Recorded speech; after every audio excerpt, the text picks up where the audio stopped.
Hi everyone, this is Qiu Shi from Arizona State University. Welcome to our IEEE Big Data Analytics tutorial series. Today, Professor Srivastava from Washington State University is going to talk about the cyber physical data analytics to enable resilient electric grid. This tutorial is about 100 minutes long. In the end, Professor Yang Wen and I will organize the Q&A.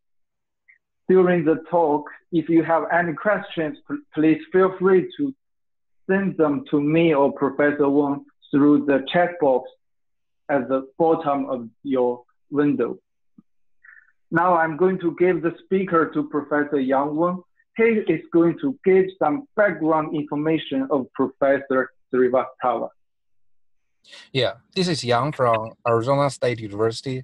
Yeah, in the past, we have a big data tutorial on the transmission system with PMU, and also in the distribution system with various AMI measurements. So today we are going to have a different angle, which is about the security. Rather more insight. So today, we are going to have Anurag from Washington State, to give this talk. He got his PhD from IIT in 2005. And it's very impressive that his work has impacted many funding agencies like Department of Energy, National Science Foundation, to create wonderful tools with totally $50 million. And he also has 300 technical publications you may want to have a look. And finally, he provides many great services to our community. Like he's an editor of IEEE Transaction on Smart Grid and IEEE Transaction on Power System. So without any pending, I will give this time to Anurag to deliver this wonderful talk. Thank you. Thank you so much. And very good morning or afternoon or good evening, depending on where you are. Thanks for joining. So I'm basically going to talk about, my experiences that I have in working in data analytics application in Power Grid. And it's based on several different project experience that I've been working on, and also based on collaboration that I have with some of the data scientists here at WSU, also at Siemens, and then some other location.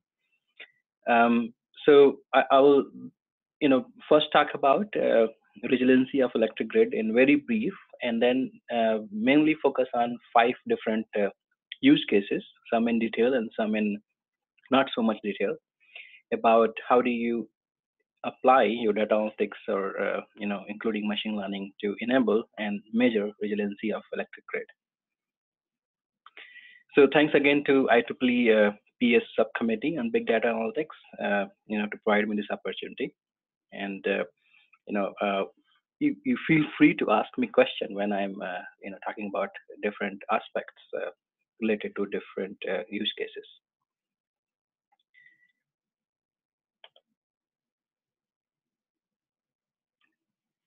All right, so I'm going to basically focus on these 4 aspects. What is resiliency, when you use, and how data analytics relate to resiliency, and can we measure and enable resiliency, and what is the process for that? Only one way of doing it.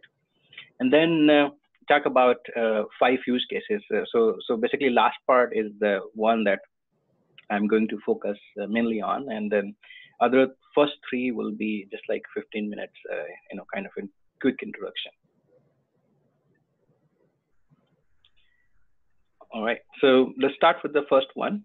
And again, I want to point out that these learning that I'm going to talk about is based on several different projects funded by DOE and NSF, and also implementation in different city or in pilot project.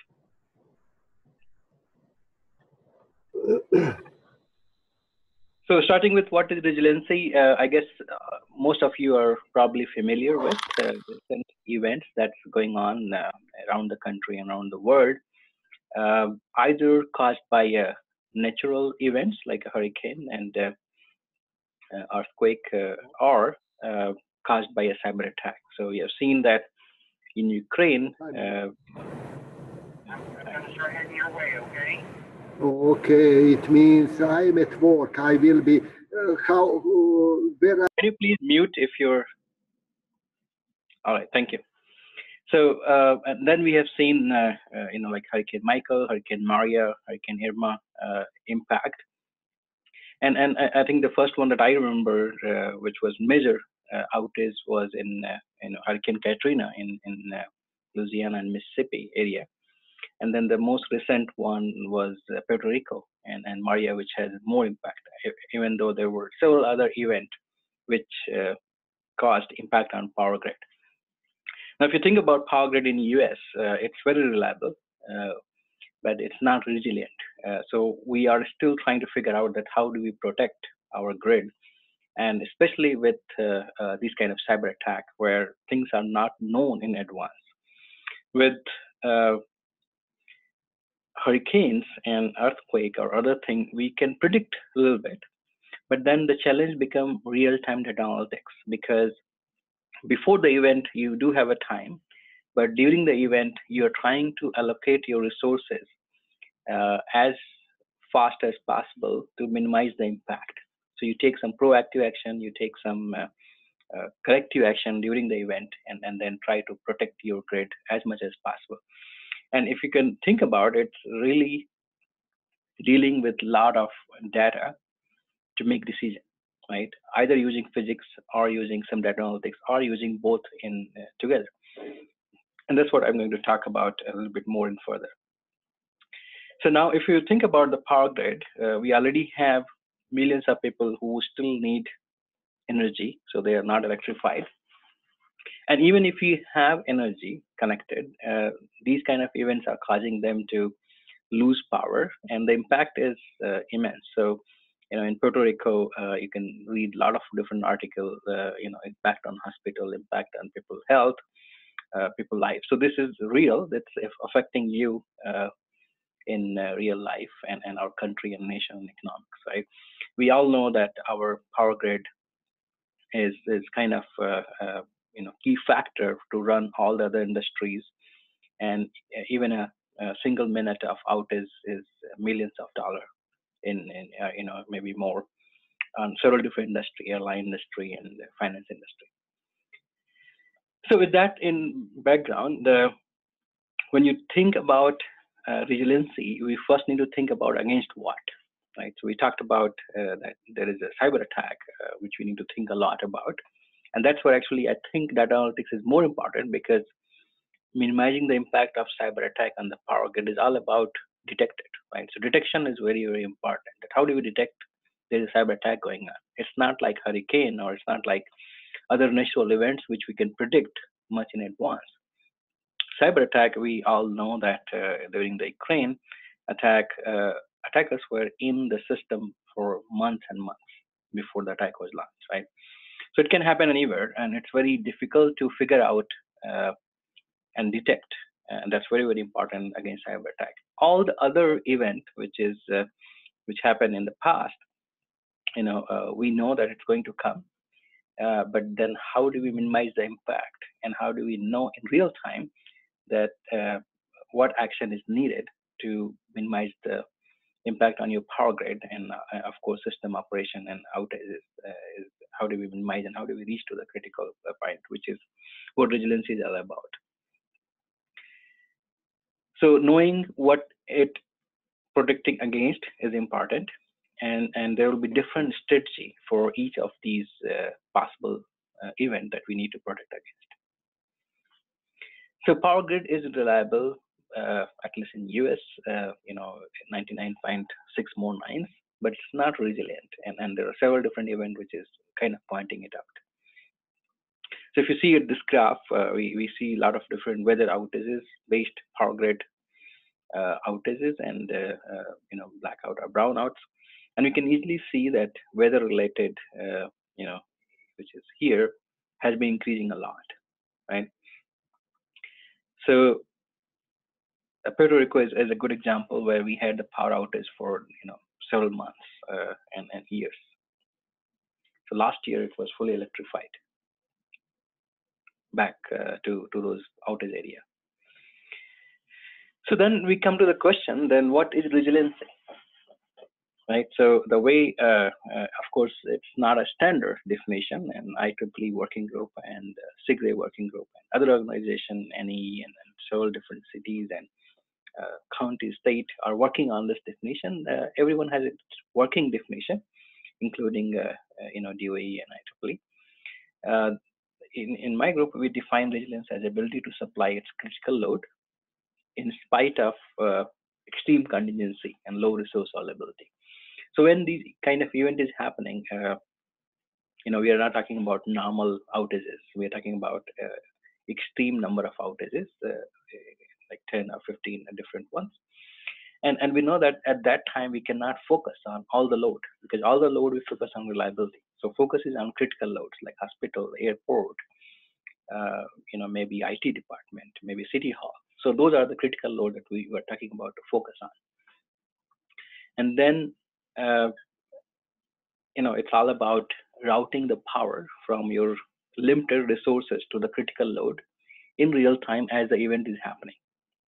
So you have to deploy a bunch of different tools, which will look at existing scenarios and then tell you that this is the way you can maximize your resiliency, right? So when you talk about resiliency and we talk about cyber, system and cyber security based attack, cyber attack, and then how it will impact your system, we have to model your cyber system much more closely than what we have been doing in the past. And not only, cyber and physical, it's not only electric grid part physical, but also when you need to route your crew to the affected and outage area, then you need to think about crew management. You need to think about during earthquake, how we reach to the different, part which has been damaged to reach to the critical loads. So it's not only electric grid, physical, but also road network, your gas network, your fuel supply, all those things that you can think about. And of course, cyber network, which includes your communication network and anything. Once you make the, from sensor to communication network to the computing and to the decision-making softwares. Now, a lot of these concepts already exist, right? The focus is different though. So reliability, we know, is focused on ability of power grid to supply its all connected load, right? We know that security, which is two different kind of security. One is a power grid security and one is IT security. Power grid security is all about ability to supply your all connected load with n-1 contingency, or sometime n-2, depending upon your contingency list for the different electric grid. So that's about ability of your system to all connected load with limited number of contingency. We have a lot of effort on restoration. We have a lot of effort on system hardening. We have emergency plan in different utilities. And some of these concepts will definitely help in enabling resiliency, but like I said, that focus is different. So the objective of all of these is different compared to what we want to do in resiliency, which is supply critical load, even with low resource availability and extreme contingencies. So you can think about resiliency for a system which is all interconnected, integrated system in ability to withstand, ability to respond and adapt and predict or prevent. Now this is very similar to our human body, right? So our human body has these abilities, and that's the reason that we survive on this earth for a longer time. We can withstand, we can respond quickly, our brain can work really faster, and all of these AI technique that we are developing is trying to replicate 1% or even less than 1% of human mind. So all of these adoption intelligence is very far-fetched goal in power grid, because you have to have intelligent devices everywhere and ability to work like a human mind, which is very difficult, and I think it will take several years before we can make more steps toward this.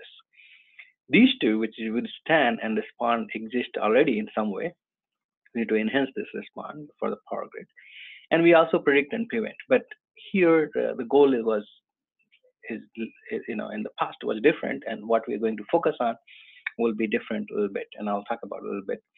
So with STAND, our transmission grid is very robust, which means that we already do, make it very robust in the sense that 1 or 2 line outage should not impact because it's mesh network.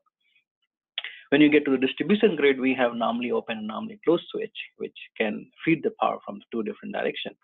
And that makes us a little bit robust, but not very robust like a transmission grid. We do have automatic control, which will respond to any event that happens, frequency response, voltage response. So we have a layer of control which will be activated in automatic way and then in optimal way, followed by optimal way sometime.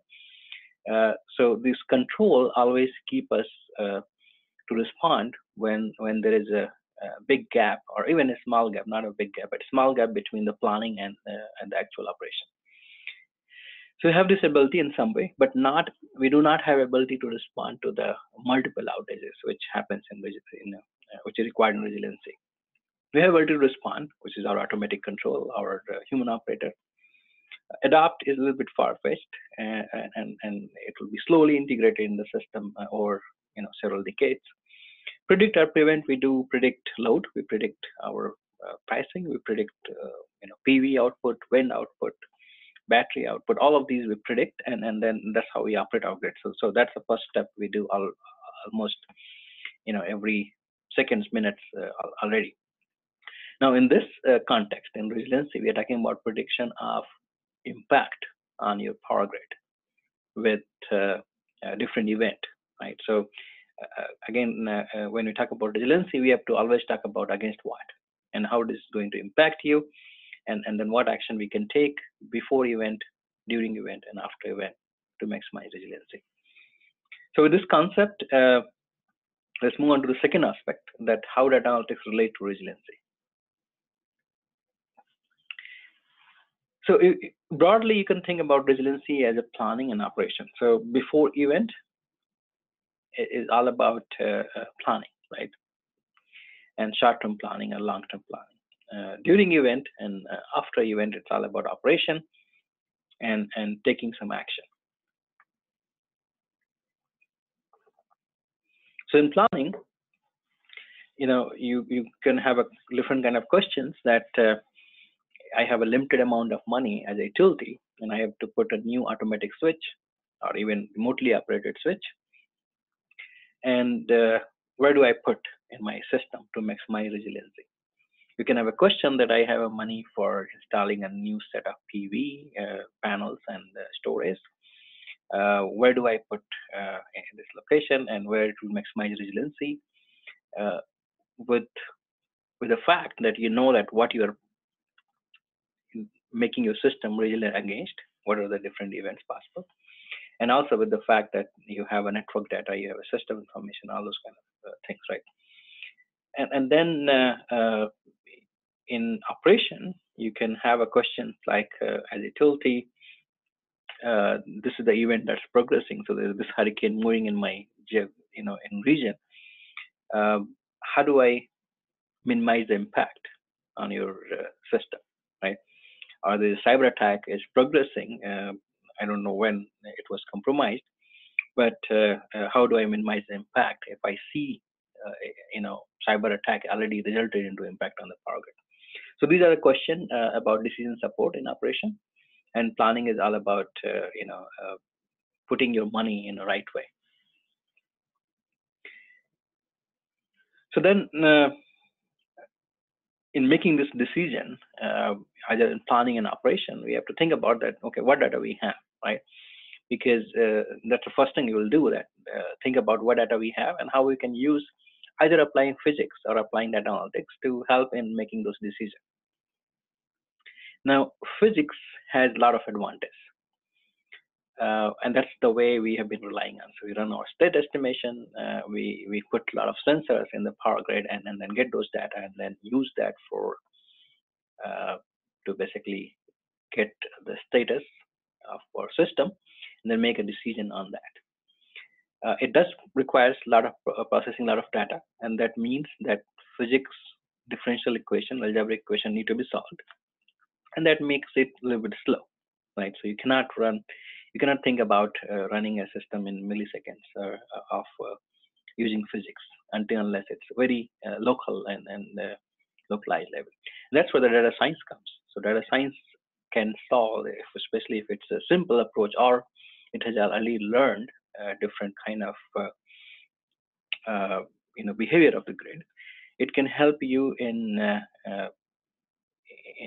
this situational awareness and decision making process much faster way, because physics will be slow, especially if you use all the differential equation for in transient analysis or some other kind of analysis.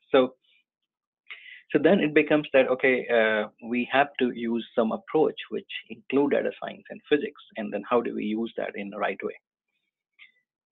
And when data science will be used more, and when physics will be used more, and then how do we conclude? So then it's all about what data we have. So if you think about Power Grid, we have two kind of data. One is more as a fixed data or static data, and it is a big data. So it's not because it will be several thousands of terabytes, and the Power Grid will have a lot of generation plant, several substations. Each of these devices have several different parameters as in a model, right? So we have a lot of data points to deal with. We have a transmission line which is very long.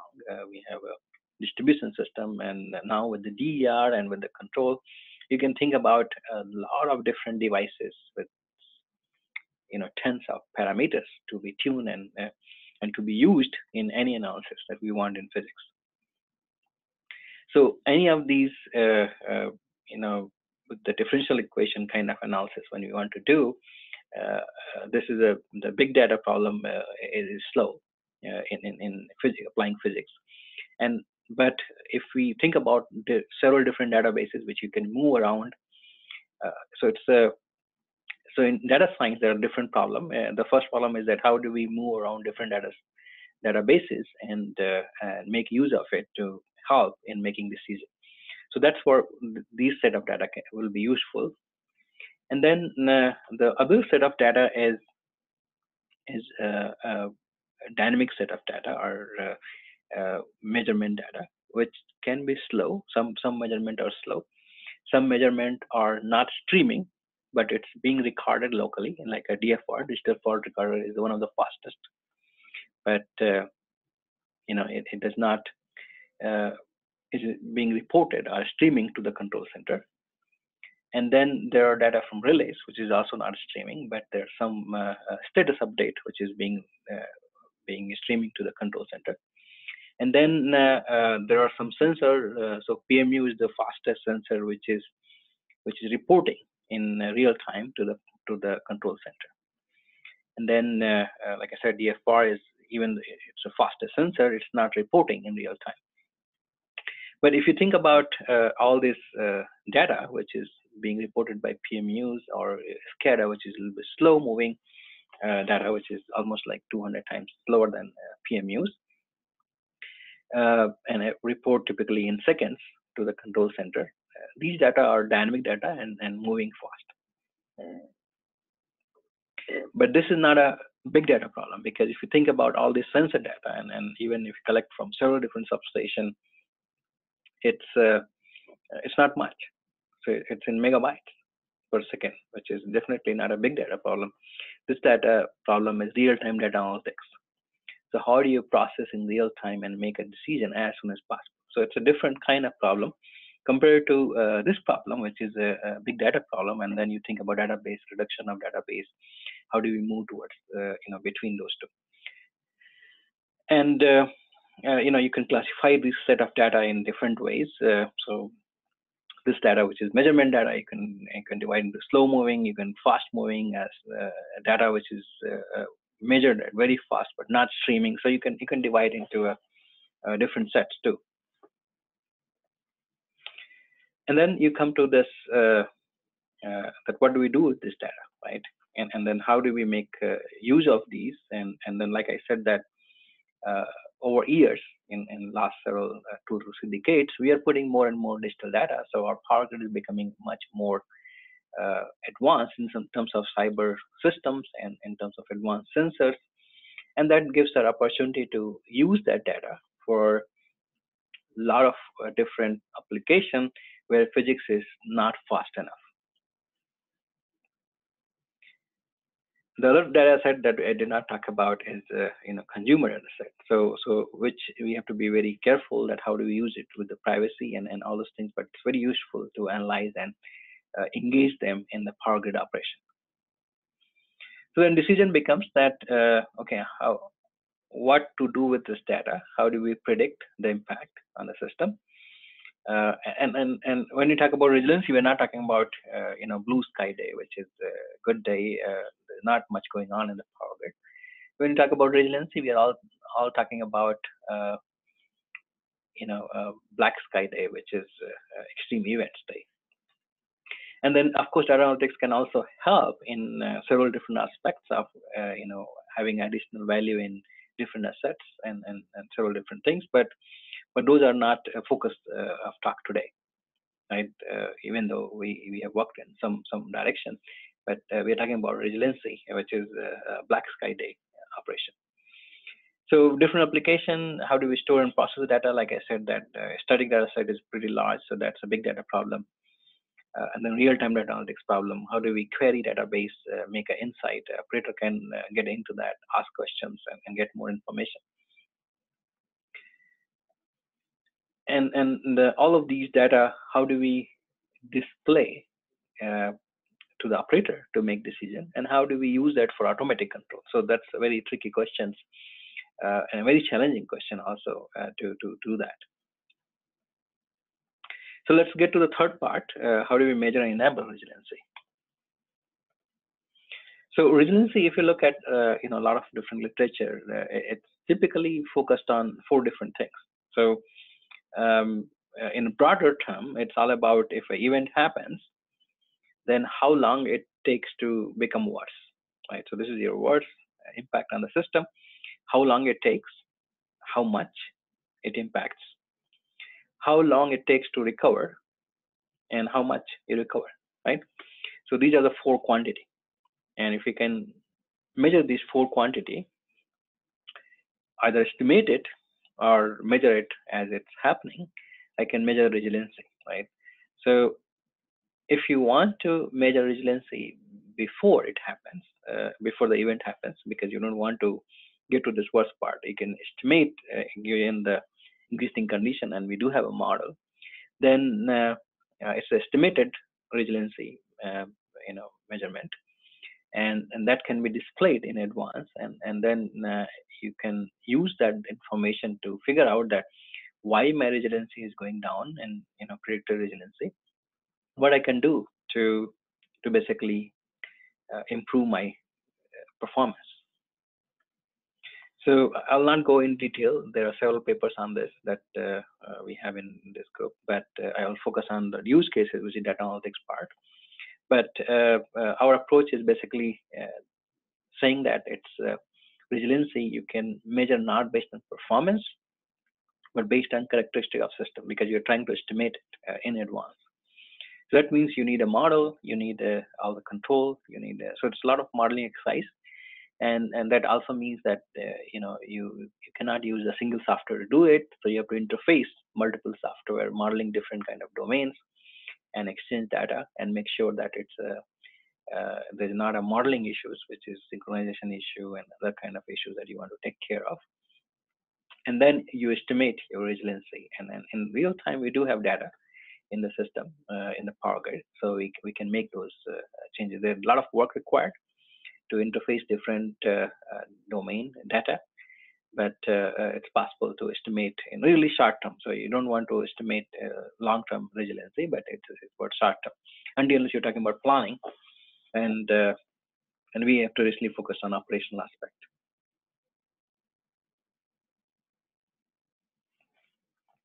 So in this resiliency quantification process, we basically collect a lot of factors and then we combine and then integrate that to a single number, and that's what we use for to report in real time. So again, I'll not go into detail, but there are several papers from my website which you can download and see it. The factors come from all domains. So it's from network, system network. It comes from control. It comes from resources, and then a different model that you do during the event, and then that's how we combine and report the resiliency metrics. So now come to the main part, which is how data analytics can help and different use cases. So like I talk about that resiliency requires, first thing is knowing that against what and what is the threat.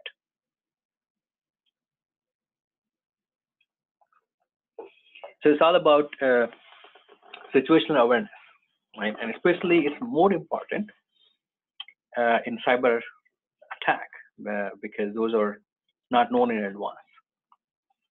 So how do we detect? And then how do you process measurements, which is a real-time data analytics problem, to help your operator or your automatic control or your supervised control to work and minimize the impact. So it could be proactive action, it could be a corrective action.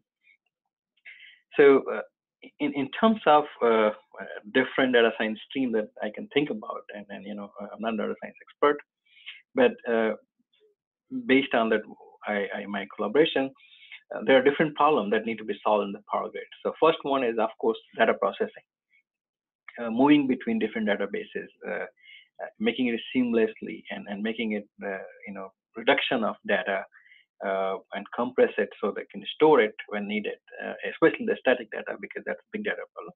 In measurement data, I don't think it's a big data problem, so it's a real-time data analytics. As soon as the measurement become old, you know, like a last day, then it's all become compression of data, and then how do you restore, and then how you retrieve it, right? And then how do we go back in time if we have some AI-based technique to learn and then use that old measurement and what action we took to make a decision making. So this is the first problem that we'll use. Other one is some kind of statistical analysis, either like a regression or clustering, and simpler approach when we need the data in to give me some results as soon as possible in milliseconds. And then you know, of course, machine learning is another way to do that, which requires a lot of deep learning. We can only do it if you have a lot of data for training. And that's the biggest challenge in the Power Grid, that we do not have a lot of data for training, because these kind of extreme events do not happen often. The other is relational database or relational analysis. So here we can use graph theoretic kind of approach where measurement is coming from different part of the network, and then you want to relate those together to make you know, better situational awareness and better decision. And this requires you know, processing, you know, not big database, but then you have to tap into your fixed data set. So that's you know, how do you combine your big data and your real-time data analytics to make this kind of analysis. And of course, machine learning could be much faster compared to physics, and can guide us towards making decision, which physics will take more time. And then it's all about how do we visualize that in you know, in the control center, and how do we operate our grid with some consideration of human factor and cognitive science. So any question so far?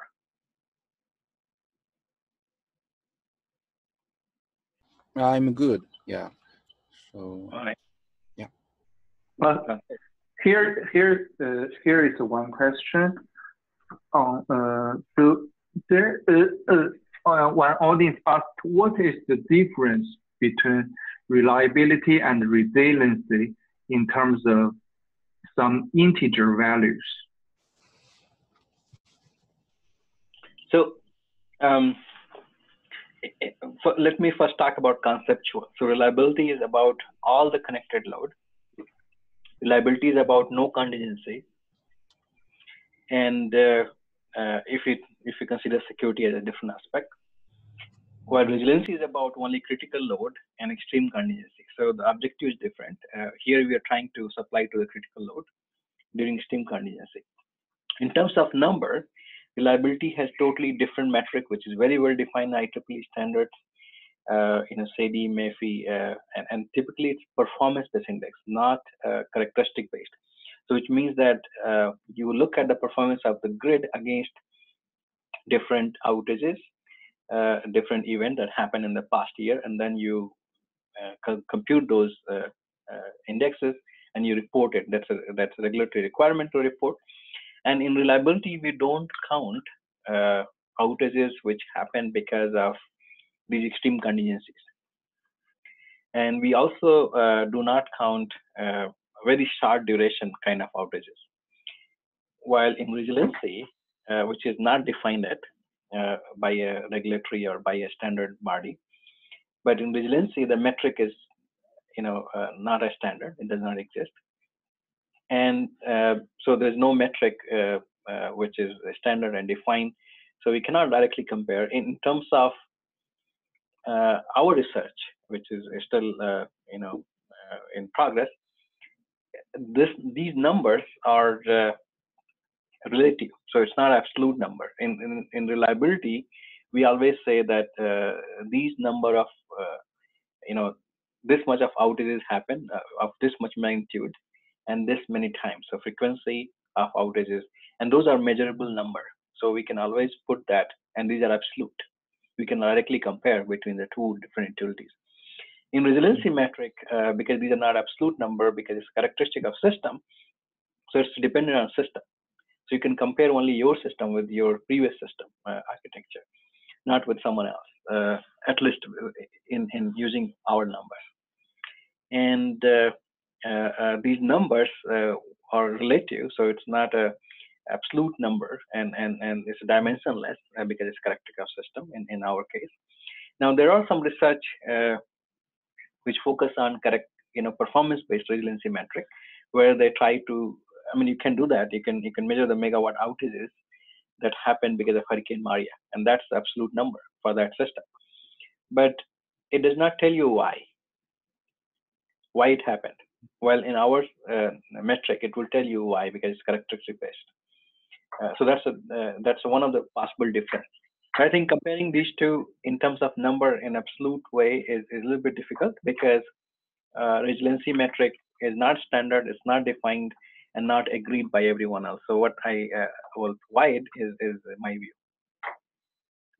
Does that answer that question? Yeah, I think it answers the question. If there's no more further question, I will let you know. And there's another question.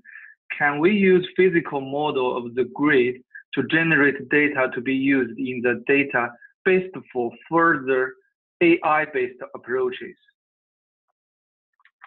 Yes, that's a good question. So we can.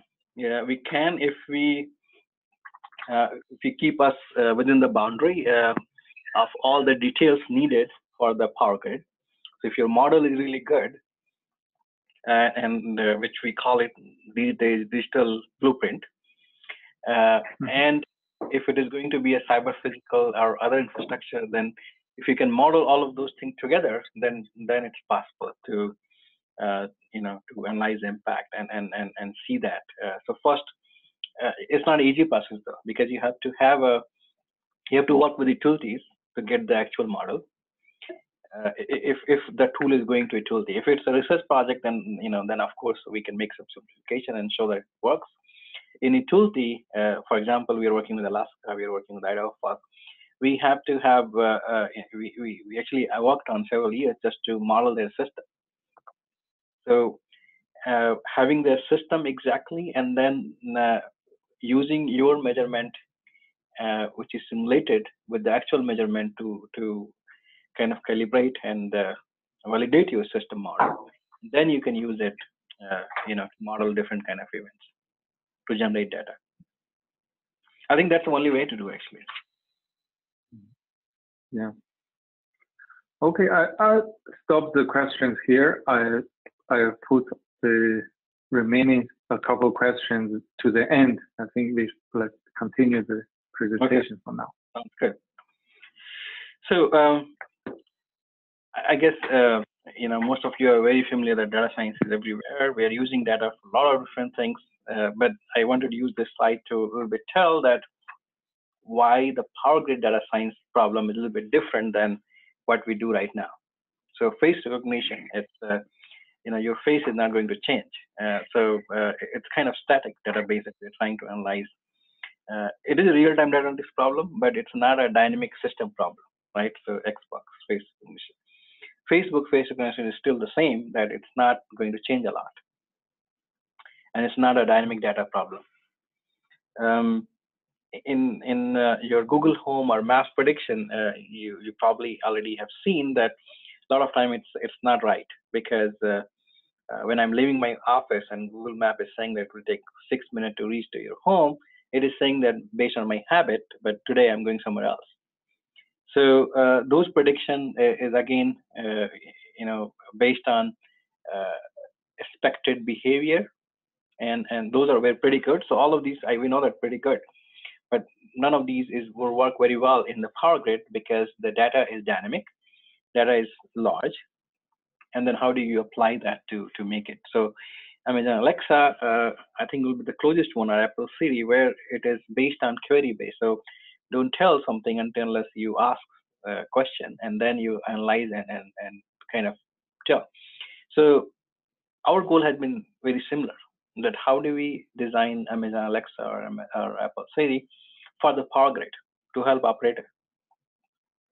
So now all of this data is coming. We already have a bunch of tools which is using physics and telling you that what is the status of the system. If something is going wrong, our operator is seeing those set of data, but don't know that why it is happening. And of course, someone with a lot of experience have some insight. But if you have a tool like these, where they can ask questions, and then our tool will get into that big database, which is static, and then this measurement database, and can conclude something and tell them that I think maybe these are 3 possibilities. That will be very useful for operators, right? So in control center, I think this is the way to go. In automatic control of the Power Grid, this is the closest, because if you think about self-driving cars, they are in a dynamic scenario, and things are changing around them, right? The control size is very small here in terms of, but it is in dynamic environment. So in Power Grid, when we try to implement these things, our automatic control could be based on this, and our centralized control could be based on these. These things will help, but like I said, that of course, there are several different things more which I am not discussing here, but it's just to give an idea that what will work and what will not work. And when we think about this data analytics part, here everything we do in Power Grid is life critical. So another way, we cannot afford to get wrong. It's like a rocket science that if you're sending a rocket to the moon, or we cannot just get wrong. So we have to get it right, because it's involved life of citizens. So while in other aspect, except this, none of these are very critical. So if it's not 100% right, it's okay. But we have to be as critical as this in the Power Grid also. Except the fact that our Power Grid is the biggest man-made machine ever, which is very dynamic, and which is very challenging to operate. So you want this, but with a lot of more complexity. So it is a difficult problem to solve. And we have seen that like a face recognition problem, sometimes it can give you the wrong result if you. So the question that was related to that, can we use the Power Grid simulated data to train? It is possible, but again, if the Power Grid is not modeled very well, it will not give me a correct result, definitely. So that will be the bad data set. And then also our AI has to be very high resolution. So if we make a low quality, low resolution data, we know that it has been proven that even a small change in the face in this face problem will give you different result, right? So especially with automatic control for such a dynamic environment, we want to make AI to work in much better way. So coming back to the power grid, in resiliency, situational awareness, or knowing that what state you are and what is going to happen next is very, very important. Second thing is important is if something is happening, then why it is happening, what is the root cause, and that's use case one that I'll talk about. You know, all the 5 use cases that I'm going to talk about is very much related, and you know, some of these still work in progress. So when you see something, first our goal is to find out, is it really an anomaly? Because if you put your data science deployed here, it cannot differentiate between those anomalies which is natural, which is expected, and the other anomalies which is not expected, right? So any big generator switching happens, it's not an anomaly, it's a expected event, because it was you know, the fault happens and then this went out. So fault, limited amount of fault and different operating environment will making the system component go out and in is a normal event. But since our data science cannot differentiate between those and something which went out because the relay was compromised and attacked to get the generator out, we have to include all these together and detect it, right? So we'll call it natural anomalies, expected anomalies, and unexpected anomalies all together as anomalies. Okay, so first we will detect that something is happening to the grid, which basically means anything that's changing, and then you can think about, you know, almost everything. Every second you will get something. And then once you detect these anomalies, then our goal will be to use data science and physics to tell that, is it expected event, is it unexpected event, is it a physical event, is it a cyber event, and then if it's a cyber event, is it a sensor problem, is it a communication link failed, or it is cyber attack? So a lot of these questions need to be answered in a short time.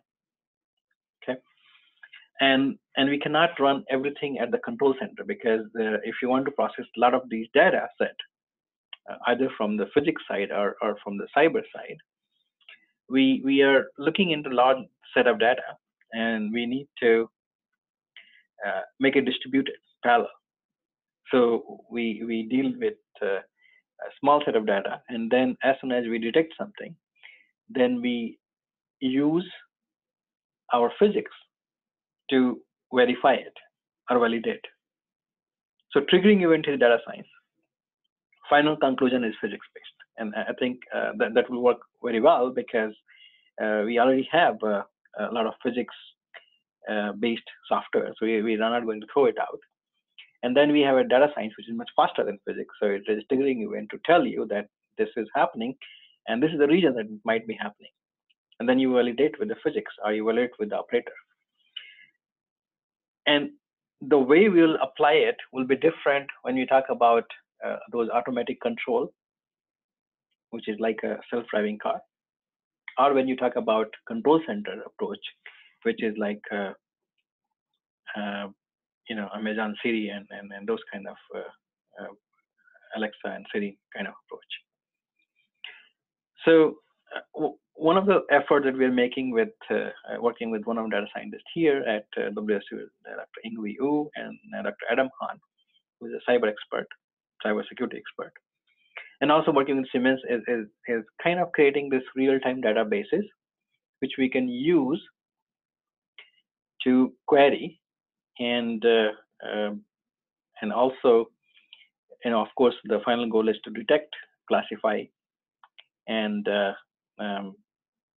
find a root cause analysis. But when you try to do that, the database of event detection might be similar to what happened in the past. So you want a kind of dynamic database where you store the data and we can move and we can use that in addition to all the other set of data that we have. So it will be interactive. So this is the one of the first, which is like a Amazon Alexa and Siri, where it's interactive and operator can use it. So this is a control center based. So here you're basically getting a stream of events and physical entities, and of course ontology too. And our goal is again same, that detection, classification, root cause analysis, and then also some context on that. So you get, so let's say here we focus on PMU's data set because that's one of my focus area here at WSU. But it can be easily extended as a next step for more data set to take care. So we will get those data and then think about it, what happened, which could be simple load, decrease, or increase, you know, and of course it's a Pullman, but it can be applied to anywhere else. Correlation detection. So here we are using Granger causality, but you can use any other approach here. And then visualize it, because we're talking about control center here, and then provide them enough knowledge and enough information that you're saying this, and this is why you are saying it. And of course, everything is here an estimate or guess, because it's coming from the science. And then we always have physics to validate, because to validate out of 100 possibilities or thousands of possibilities, if data science is saying these 3 are possibilities, I can easily simulate those 3 things in my operator training simulator and see that what's happening.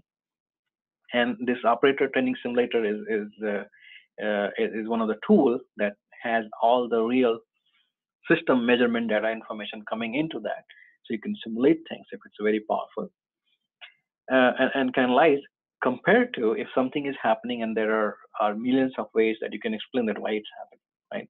So data science has narrowed down out of thousands and millions of possibilities, depending upon how complex event is going on, and only have a few possible things which I can validate with physics.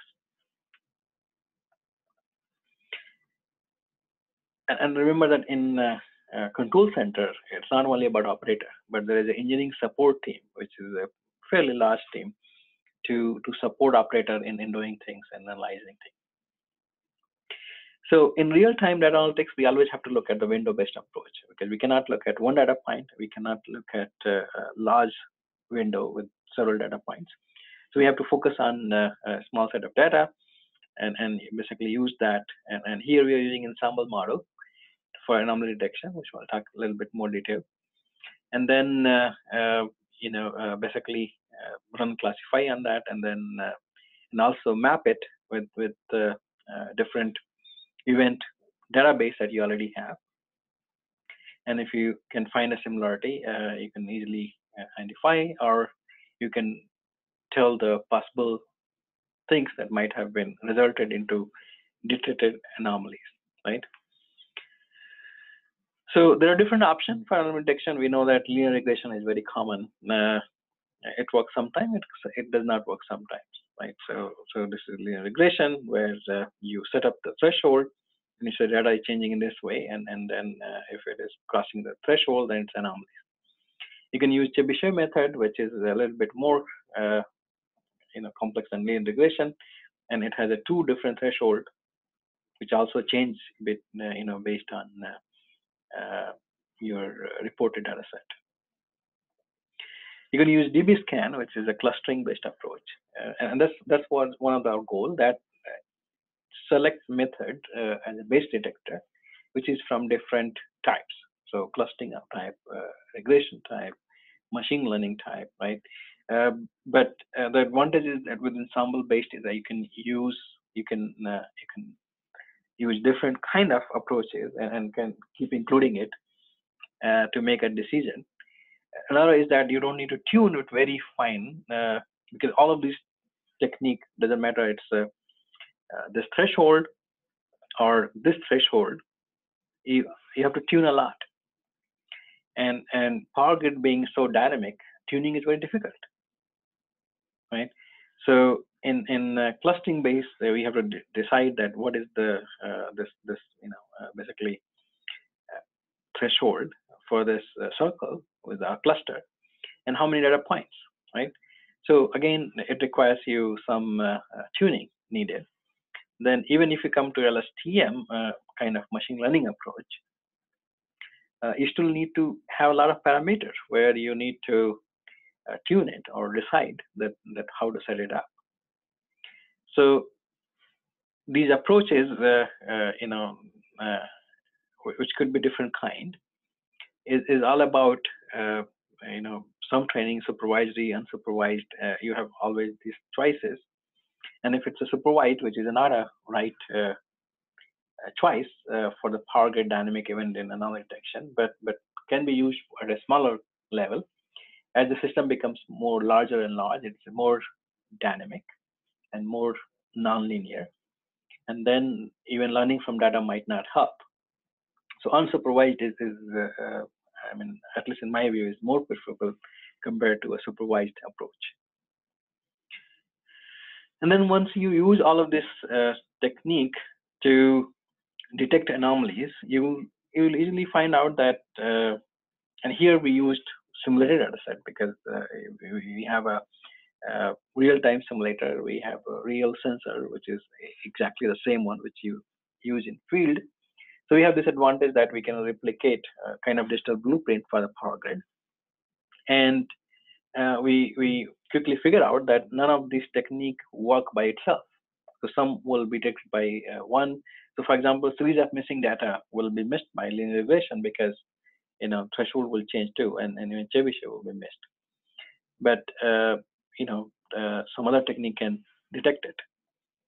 So then the question that we had before, the lack of training data, there's no single winner, and a lot of tuning effort is needed.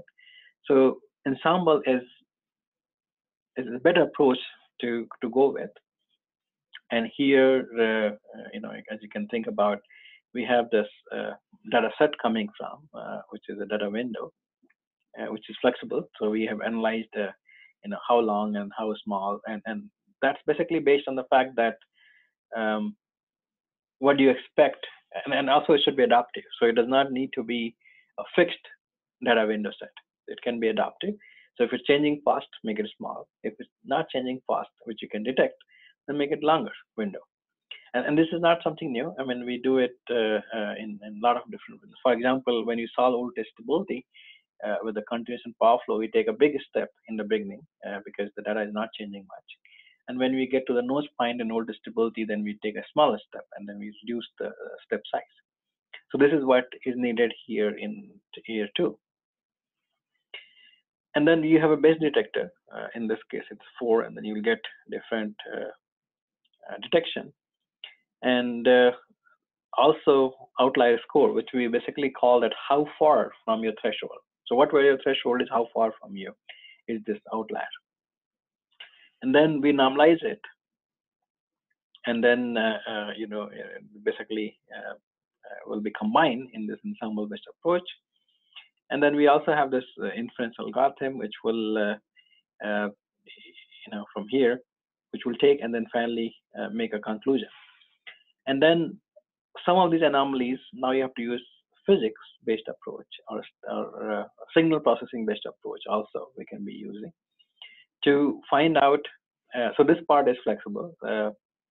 One example is that if it's a transient system, which is expected, compared to unexpected. For example, if you have one data point out as outlier detected, we know that it's a really outlier. But if you have a set of data point which is moving slowly, then it's basically a transient event. It's not anomalies. So you have to detect those things and then unflag or classify it basically. Unflag here means classification. That is it a real sensor data problem, or it's a communication cost problem like a missing link, which is the missed data, or it's a physical event based. So that's how the classification can happen. And in this MLE, which is basically this box, you know, we have to use MLE-based approach where we compute the sensitivity, you know, and specificity, and then learn weights alpha and beta. This does require some parameter also to be tuned, but again, depending upon that, there are 4 different base detectors, which one of those or 2 of those will detect. We can continue, you know, with some tuning here, and then finally learn the weights alpha beta, and then use this MLE-based approach and go back and put it here, and then get the results. So ensemble-based approach basically solves this problem of no single winner, because not one of the technique will work. Tuning effort is less because if you just focus on one approach, then tuning has to be adjusted all the time. But here in ensemble-based approach, you know, you're basically learning the best integration possible. To tune this, you have to have some simulated set of data or real data set. So we did apply this to the whole Western interconnection data set, all the PMUs, and then we were able to, because any event that you detect, you can always have operator to look at. If you have time, if you have hours and hours to analyze, you can always flag and find a root cause and say that this data is what kind of anomaly it is and why it is happening. You can always put that. But typically we don't have hours, right? So we have less time to analyze. And that's why we need to use this kind of approach. So lack of training data can also be solved by using unsupervised detection. And once you have this technique, then it becomes how do you validate it? And like I said that in the beginning, that for this learn weight, you have to use a simulated set of data, which we can use to and use this metric, which is precision, recall, and false positive. And precision is all about ability to detect exactly those bad data which we inserted. Recall is ability to detect all the bad data. You can detect good data also as a bad data, but as long as you detect all the bad data, precision will be 100%. But if you detect any good data as bad data, then your false positive will be higher. So we basically want 100% precision, 100% recall, and 0% false positive, right? So these can be used, and you can see that we use simulated data set, and with the different use cases, the only 2 are presented here.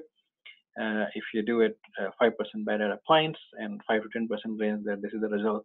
And you can see that it's not a perfect result, so it's only 93%, but it's better than what you have here. And the data set that we use in 1.5 hours is very critical, because we model like more than 50 different kind of events here. We introduced noises, bad data. So and plus it's with the real data set. So it has exactly same setting as you have in industry. The only difference is that sensor or same sensor that you use in industry, but this model is simulated.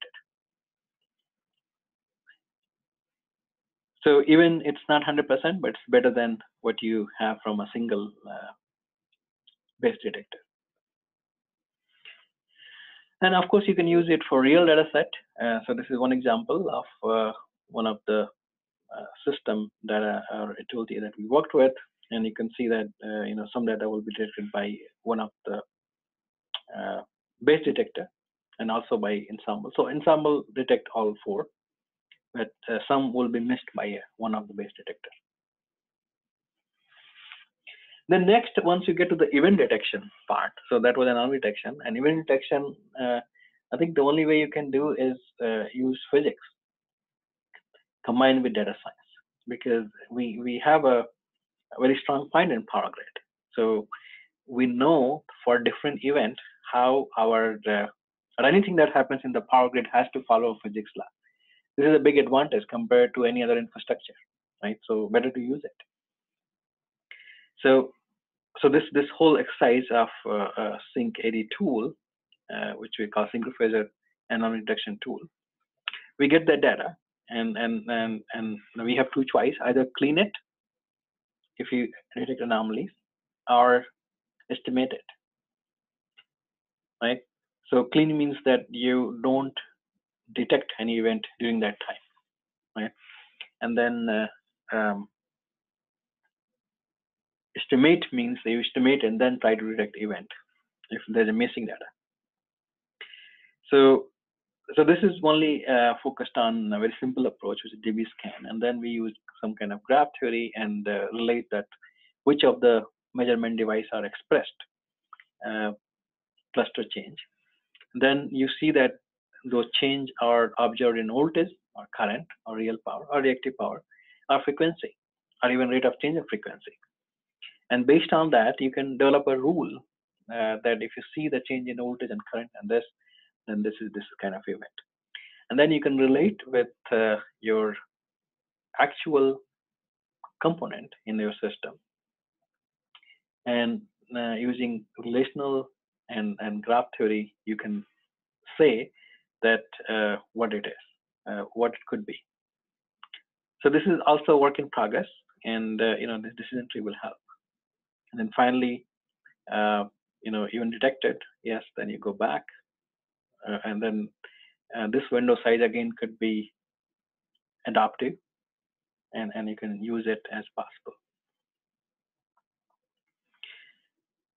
So this one is basically a very simple approach for event detection. First, you need to find out, is it a fault?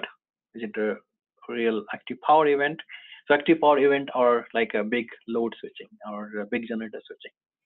Reactive power events are those like big cap back changing or those kind of things.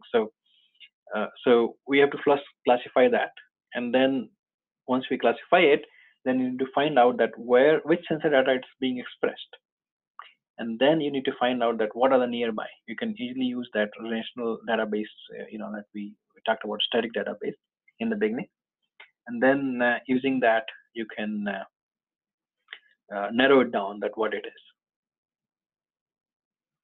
So here are some results. We are able to detect most of those, although there are some events which it did not detect. So it's not 100%, but it works at least more than 90%. And we can further improve it if we try to figure out that why is happening and with the different tapping into different databases.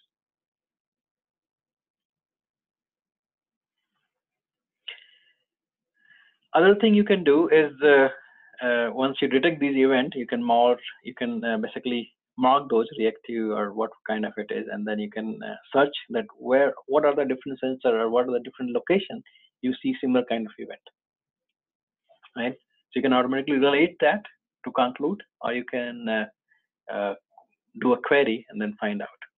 You can also do this correlation monitoring between those observed events, and then also you can see it on the map if you want to, the simple API. And then finally, you can extend it for just like a PMU in transmission grid, you can extend it to micro PMU in a distribution system. And here also you have a similar objective, that anomaly detection, event detection, and then root cause, and finally providing some explanation, provenance. So this is also work in progress. Let me stop it here because I see there are some questions before I dive into the use case 2.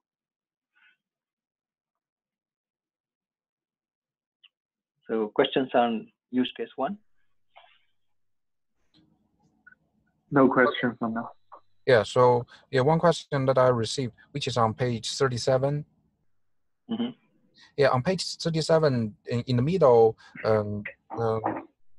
there is one word which is DB scan, right? Yes. Yeah. Okay. Yeah. So for that DB scan, is there a reason to choose DB scan, or it is just one clustering method that can be replaced for any other methods? Yes, yeah. So any clustering method can be also used and tuned as long as we detect, this kind of cluster change. What we want to do is that where are things changing? Is it in voltage? Is it in current or frequency or real power, active power? So that's the only reason to use it as, clustering based approach. Okay. All right. Sounds good. Thank you. Thanks. Yeah, from my part, I didn't receive any other questions from the audience, so I guess we are good to go to the second part. Yeah. Okay. Yeah, thank you. So, so let's talk about this use case too, and this is about protection failure. So here the goal is, if you see anomaly in protection system operation, then how do we find that what happened? And those anomaly could include cyber attack, right? So you have a basically initial system change, which is a breaker status change, is reported in the control center. And when you talk about anomalies, then we are talking about not a regular expected event, which means that there's a one line with the two breaker, and both the breaker opens and one line goes out, and relay said that there is a fault. So we're not talking about that because that's a straightforward event. When 6 different breakers says that they have opened and the 3 line goes out, and only one relay said there is a fault here, and the other does not. Then we are trying to figure out that what happened. So these are anomaly, which means that breaker got stuck, which means that relay is reporting something which is not normal, not expected. So those are the different kind of event we're talking about. When there's anomalous operation happening, either because of breaker, or because of relays, or because of other regions in the cyber system, or because of cyber attack. So protection, why protection? Because protection maloperation is still #1 cause of and concern according to NERC. And also, this is a project we had funding from NERC, from NSF for a long time, and then also, followed by ARPA-E, and then from Siemens. So, because this is an important problem to solve, and as it becomes more and more digital, then we have to think about cyber attack that might happen, and then how do we detect it, right?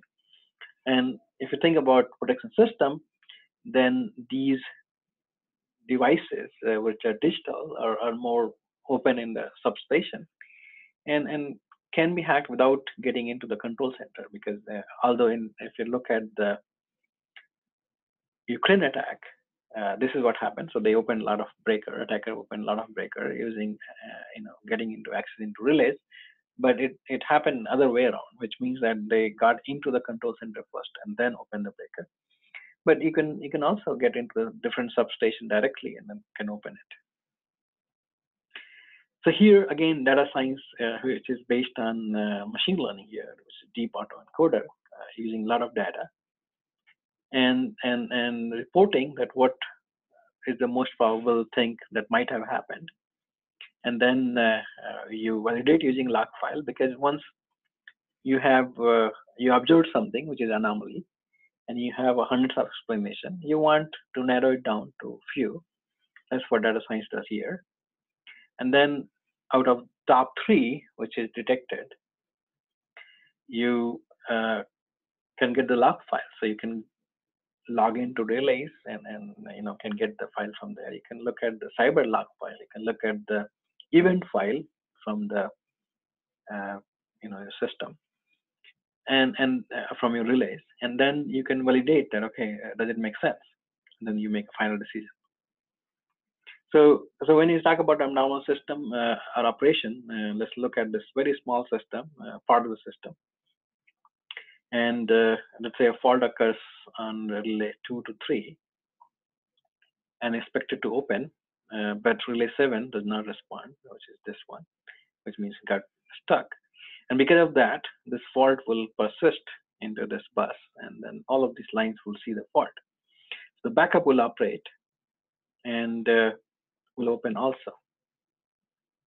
And once that happens, then you basically want to see that what happened, because now number of breaker is reported as in open status. So if you think about what could be the root cause for these breakers, there will be several. I mean,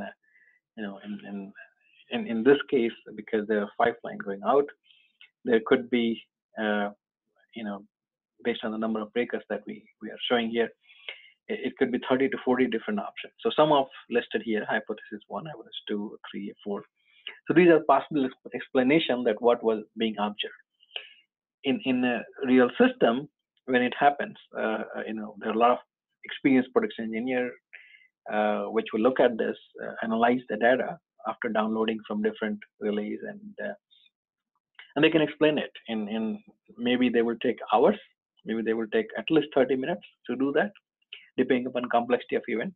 But if you want to answer in seconds, this is the approach to go. This approach will give you answer in seconds. So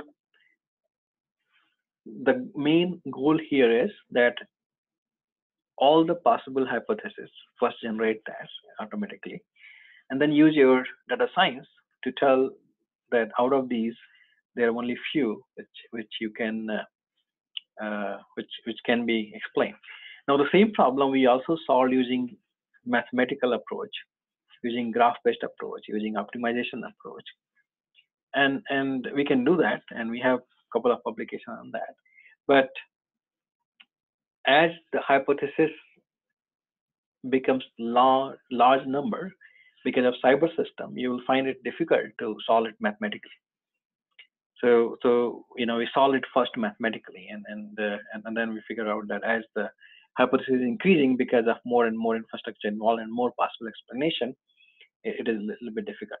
So you want to use all the data, which is your SCADA system, which will report breaker status, and that will also trigger your data analytics. You want to use your streaming PMU data. You want to use your streaming cyber data. And then here we want to use signature-based algorithm. Here we want to use autoencoder kind of algorithms. And then you detect some fault here, you detect some here. Now, if it's a cyber attack, then you'll see signature in both cases. So you'll see it here, you'll see it here.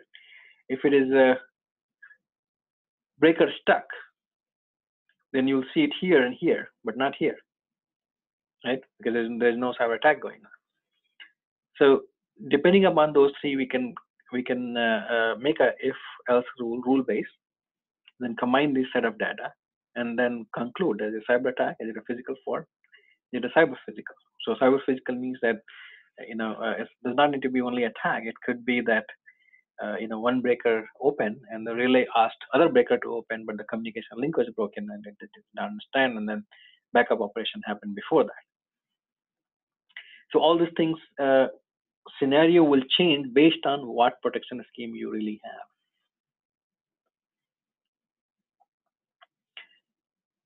So in simulating this kind of cyber attack, which is very much inspired by a cyber attack. So here we have a real system, which is like a field level model in the RTDS.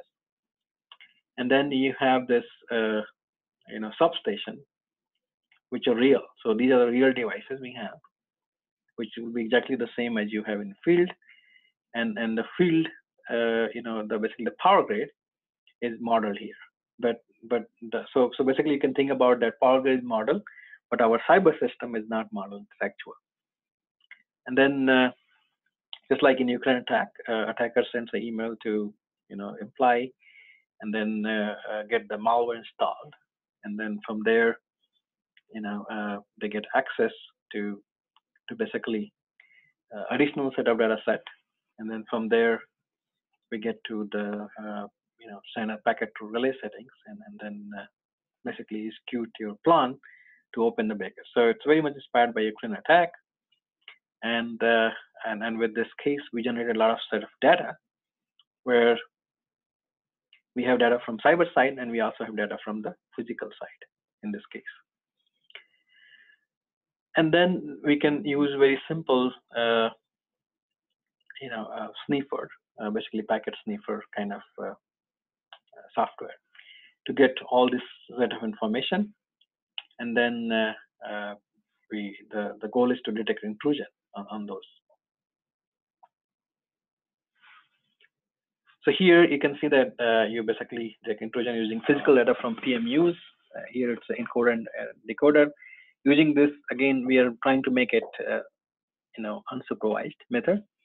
So the goal is to get this mean square error with the original input and the reconstructed input. And if you detect differences with the low MSE or high MSE, we want to conclude something based on that. So you can design your encoder and decoder, and then basically using this whole stacked autoencoder, we can you can generate a data set and then provide that. So here we had, you can see that we have a training data set, a testing data set, and then validation data set, and then different type for PMU reading. And here also we use metrics because we were able to simulate all this data set in the lab. So accuracy, precision, recall, and F measure. And you can see that we have to decide a threshold because we are trying to detect fault with other kind of things that can go wrong. So normal, anomaly, and threshold fault. So and those all based on basically this MSE, this one, and we can use that to detect normal fault versus normal anomalies, and then basically no anomaly and no fault. So we use that to identify, and that will the one that will generate this part from here.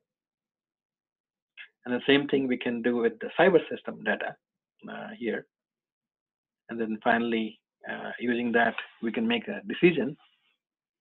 So if this happens, then we can say that PMU 2 and 3 shows highest MSE among all PMUs. So fault must be somewhere here, not other 3. So this is how we classify. And then you conclude using additional non-streaming data.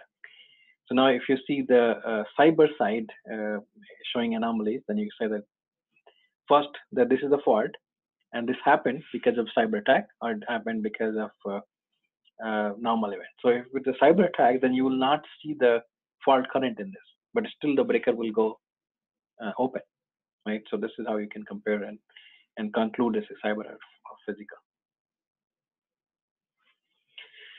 So I'll move on to next use case, and I have 2 more and around 20 more minutes to complete this.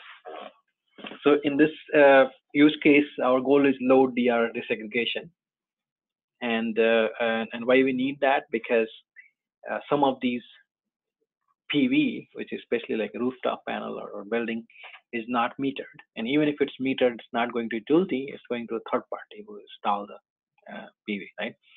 So this work is with one of the professor here, Dr. Gabriel Medin, and also with Hawaii HNAI. So as you can see that there are a lot of PV solar photovoltaic which is invisible to operator and utilities, and we want to basically estimate that.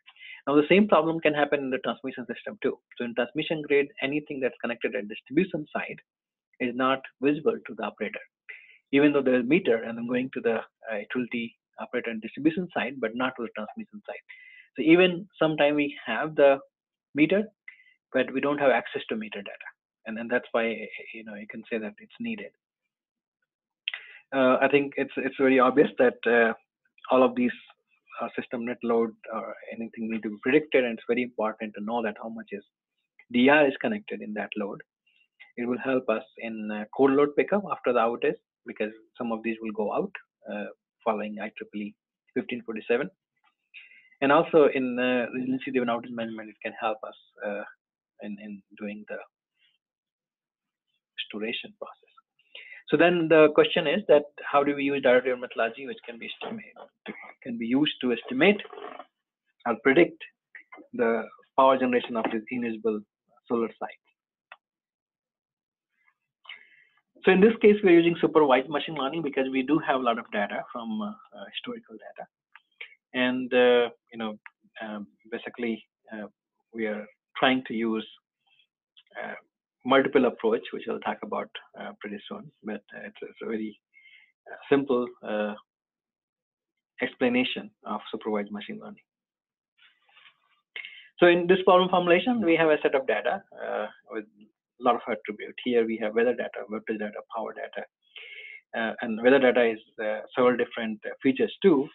And our goal is to basically make it learn the regression model and predict it, and then evaluate. So all this data is once you, depending upon where you're working. In this case, it's a distribution system data. If you work at transmission data, it will be different problem. But of course, most of this data is highly sampling rate. It's a heterogeneous data because we are getting it from different feature of the system. And then you can use the weather data, which includes a lot of different things: wind direction, wind speed, dew point, pressure, rain, humidity. And you can use combine with all the measurement that you have. And since we are using measurement from the power grid also, at least some of the measurement, that's why we call it estimation instead of prediction. Now, so that's a difference that I think is. Prediction is that you do not have measurement in right now given time, and you're only using historical data to predict something in advance. That's prediction. If you use the historical data and measurement in real time to estimate something, then it's called estimation problem, which are very much interrelated. And basically, we are trying to focus on both together to talk about it. So in terms of this disaggregation, pipeline, you have the data preparation, which is very, very important, and then you have model training and then validation. Again, it's supervised because we have access to a lot of data.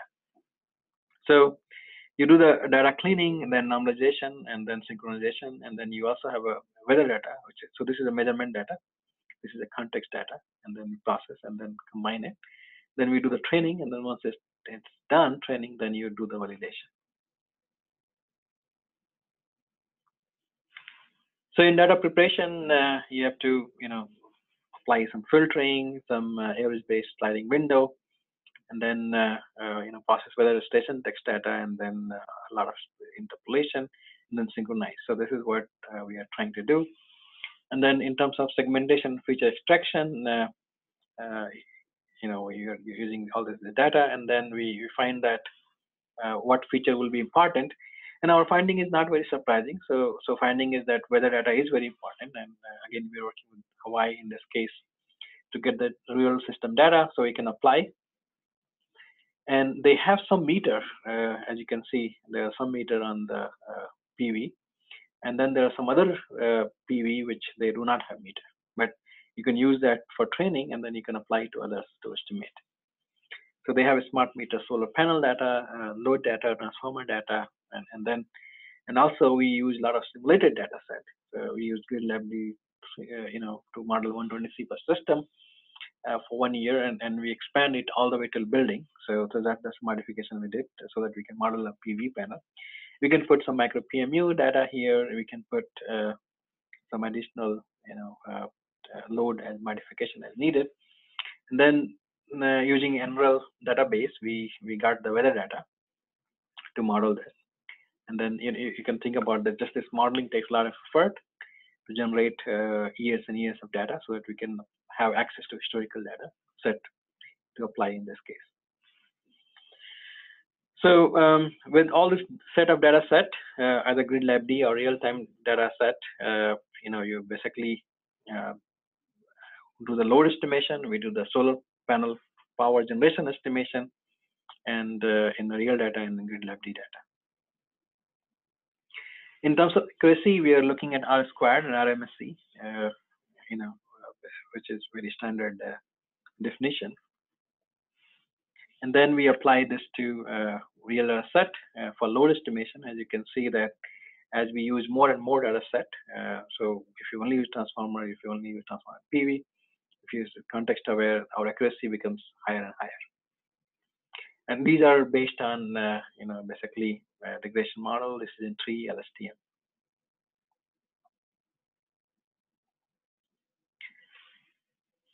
And then for PV estimation, also you can see that just using decision tree model here, if you use transformer model or transformer load and context aware, there's not much difference, but as you can see, tips from here to here, but from here to here there is a big difference. So as you use more context aware, you can do a much better prediction of your PV. Right now we are applying LSTM and using that just like here in this case load estimation. So let me get to the 4, and then I think use case 5 is really short, and then I conclude my talk. So in use case 4 is all about transactive energy systems. As you can see that we have a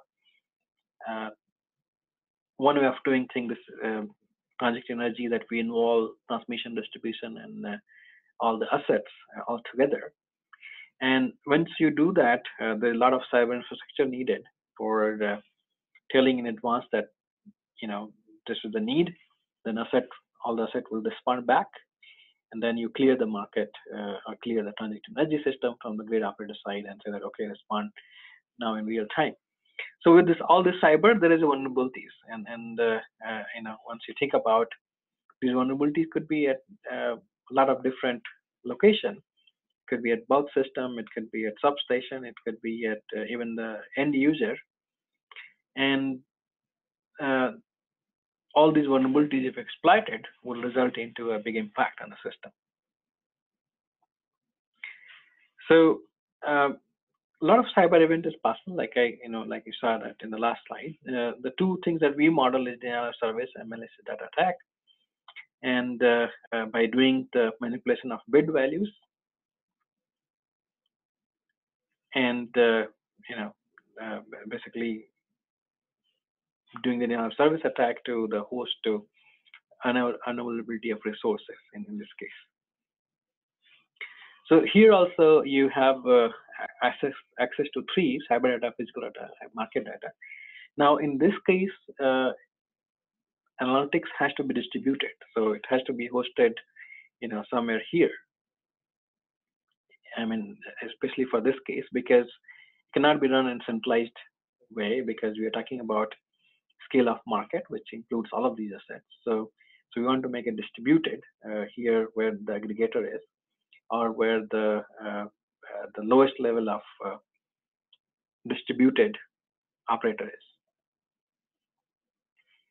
And we are applying here ensemble of decision tree algorithms. Again, we did trying to detect and classify the cyber anomaly, physical anomaly, normal operation. So here is ensemble of decision tree method. Again, this is supervised. And then we get some results from here, and then combine it, and then finally detect system state. So confidence and probability measures are used here in predicting a class. And then our measures are basically confidence, which we define in this way at every node in an individual decision tree model. In probability we define in this way, which is a node class count plus class prior by node total count plus 1. And then using this ensemble, we first train using again simulated set of data. So in this system, we are using VEC 9 bus system, and then one of the load, which is transactive participation, we can expand on to make a distributed system. And distribution system also have unresponsive load, large building, and then a couple of houses. So your basically this algorithm will run somewhere at here in automatic way to detect it and then report it to up there. So what we are modeling here is that each of these houses has HVAC system, which is participating in transactive market and can respond to by adjusting the temperature to as a demand response.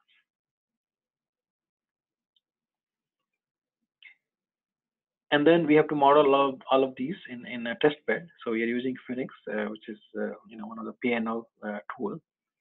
It has a GridLab-D. It has a MAT power for transmission system. This is for distribution system. This is Energy Plus for building level. And then we added this part with the MiniNet to model the cyber system. And then also this malware injection and T-agent, so we can do a real attack and demonstrate the manipulation value. So MiniNet has been used for this. There are 30 T-agent model in this control. And then finally, our goal is to show that impact on basically the power grid system. So we did two different scenarios, as you can see here, and then all these input features we provide: total demand flows, class, LMPs, and then we manipulate the bit price and quantity to a large value, and then here we do quantity to some reasonable values. So it's a little bit difficult to attack, but more practical. And this is, of course, can be taken easily. And then we did the training case and testing case by 80-20 split. And what we want to do is that detect this differences and then find out, by creating these scenarios that physical outage, cyber attack, normal, and both together, how the bid and bid quantity will change. This is the large attack, and this is the smaller manipulation. So by applying that, ensemble of decision tree, we were able to detect in both the scenario, and this is how the attack or impact is shown. And then our evaluation of different metrics, as you see, accuracy, precision, recall, is pretty good, and also F measure and phi coefficient. So with that, let me get into the last use case, which is enabling resiliency. And this is the case working with one of the utility in Cordova, and then also a pretty large team. What we are trying to find out is resiliency in planning and also resiliency in operation and in this pilot phase. So this is where the Cordova is at least model in our tool, and we can model different kind of event, which is tsunami or launches, and then see that how it will be impacted. So it's a large team. Basically, Idaho National Lab is leading this project with DOE. Our role, WSU, is to do the resiliency metric and show different decision-making process for planning and also in operation. So the tool that we use is called Canvas. Here, it has some of the data analytics-based approaches for cyber side and physical side, and also a physics-based network model. It can easily interface with GridLab-D and a lot of other data set. And our goal is to basically tell in planning and in operation that what is the resiliency and how it is going to change if you have a question from planning side and if something is happening from the operation side. So this tool is also available from my website. This is open source tool, so anyone can download and do that and add more data science part into that. So as you can see that it's a little bit complex and busy slide, but we are trying to focus on anticipate metric, withstand metric, and recover metric in this case. And we use a lot of different data set to enable that. And also, as things are happening, then you need a different set of tools. So this Canvas is focused on metric, but you need a tool to even detect that what is happening, right? So what is the impact of these events on your system? If it is a cyber event, then detecting it and then making a sense of that. So other tool is Cypher, which has basically focused on more like a macro grid or army-based kind of resiliency metric tool. And here also we have to process network data, we have to process alerts from IDS and measurement. So a lot of processing here, anomaly detection, and then applying this tool to generate metrics, and then finally help operators in operation or in planning exercise. So this is the resiliency metric change by a simulated Ukraine case attack that we did. And then you can see that as the different thing is happening from the cyber side, how the metric will change and how it could have been avoided or minimize the impact by taking action at different times. So this is an ongoing project, also an NSF project. And here we are not only looking at cyber data and physical data, but also human operator data, working with some, psychology and human factor experts to look at more data set that you can capture from the human operator side. And of course, we will still apply our anomaly flag and root cause analysis tool here, working with Berkeley and Vanderbilt University, and we'll apply a data-driven AI baseline decision support and also visualization. So this is a 5-year project. We're only 1 year into this project and still in progress, but the goal is adaptive data analysis and decision making with tapping into all 3 set of data from cyber and physical and human side. So this is the kind of data flow diagram that we are looking at. So you have a PME data set, you have a scatter database, then you apply your these tools that we just talked about and improved version of that to detect anomalies and flag it, classify it, root cause analysis, and then help operator in decision making. And this process will have some confidence factor from the data side and confidence factor from the operator side to make a decision. So that was all different use cases. Now let me kind of conclude this whole presentation. And the first thing that I want to point out, the resiliency is a complex problem because it requires you to model almost all the domain of the power system and cyber side, if you're looking at cyber side too. And that means that you need to model all this infrastructure, communication, computation, and generation, which is not an easy problem to do. And we need a tool to tell us metric and measure it. So, and that's a multi-criteria decision-making process. So it's also challenging. And at the same time, we know that flexible infrastructure will help resiliency, and secure cyber infrastructure will help resiliency. So it is a large-scale problem we have been working on for several years, and this work will continue. And it's very interesting area for data scientists to look at. The other thing is that we have to use physics and data science together. So we have a lot of tools which works based on physics, and we do have still as an operator as a lot of experience in the power grid. We don't want to throw it out, and use data science for those kind of analysis when the when decision is needed faster, and to point out or narrow it down between different options so that physics can be applied and finalized. And we have to be very careful that how do we choose that problem where data science is useful and where physics is useful, and how do you use it in combination. So I think event detection and forecasting is of course data science based, a lot of usefulness possible. So situational awareness or the ability to find your status of system, data science will be very helpful, because physics cannot process that lot of data and then look at in different databases with all the algebraic and differential equation and make sense out of that as fast as data science can do.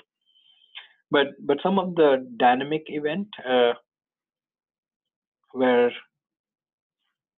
this set of nonlinear characteristic of a system is expressed more, and when accuracy is very, very important, still machine learning can be applied, but we have to be very careful that how do we use that and gain a confidence. because if we make our system learn in a specific case, you know, it will not work in another scenario when system operating condition is different, because of just given dynamics. So even though there are a lot of paper published related to this area where it shows that machine learning is working for different dynamic case event, it's not necessary that it will work all the time, because it is working for those scenario which is trained, and in some scenario which is not trained, but does not guarantee that it will work for other conditions. Now, if physics also does not have a centralized level of solution in transient stability, I mean, we can solve and take some time to do the transient stability and kind of analysis. So even physics does not have it's like great, but it does not have a solution for fast analysis. And we're looking at a lot of different approaches to make it faster. So in this case, both has to be combined together to make sense out of this. And validation is very important, you know, especially when we integrate any new technology into the power grid. Validation is very, very important to make sure that it is going to work when it's needed. Finally, you know, there are a lot of effort going on into IEEE and as a part of this subcommittee, and also as part of you know, NASP, which is a PM data analytics working group, that we had a white paper with working with you know, several different experts, a good report to work out, and then you can download that report and, you know, get some insight and contribute. It does talk about some approaches, but, you know, a lot of work is needed. That how do you use data science approaches to help in situational awareness and decision support. Also, in there's IEEE single phasor working group, and we are trying to work on several different white papers. So if you want to contribute, especially towards quality aware applications, that will be, you know, you're welcome to do that. And last year also I did this workshop data analytics for the resilient electric grid. So it's proceeding is available online, and you can download a lot of data scientists and different power grid experts that came together to discuss about it. A lot of work is needed too in the future. All right, so I'd like to thank you know, all the funding agency which helped me to do some work in this direction, make some contributions. There's a lot of learning for me, and which still need to be done. And as many people we engaged in this direction, there's a lot of potential to solve. There's a lot of challenges to solve in the power grid. And of course, INL, Siemens, and IPRI, and biggest thank to IEEE Big Data Subcommittee to allow me to share my work.